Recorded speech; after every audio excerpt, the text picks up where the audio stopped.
vamos a hacer una pruebita de los escapes.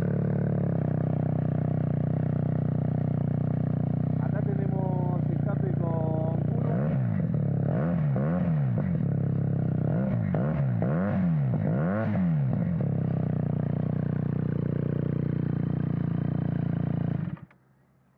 Tenemos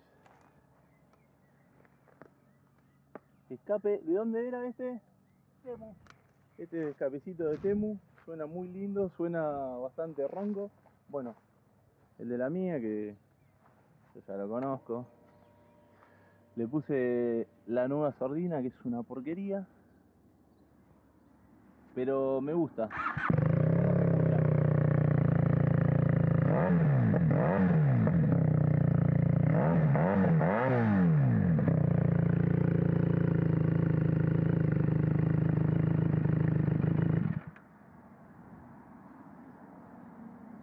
Acá tenemos escape de Benelli 302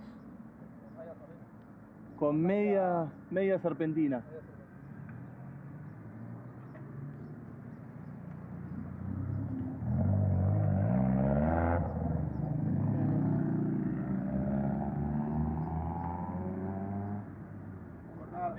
Ah, qué pelotudo.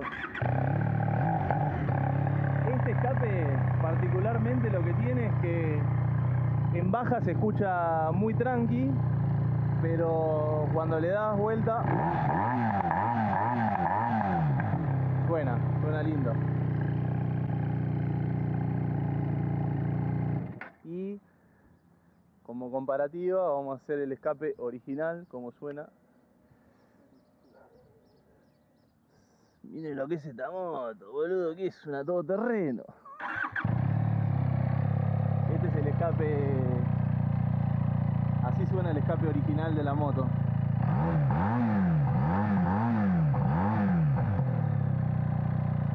Bueno, esos son los 4 escapes que tenemos puestos, todos distintos, todos lindos sonidos. Y ahora nos estamos pegando la vueltita. Saluden, muchachos. Buenas. Nos estamos volviendo ya para las casas.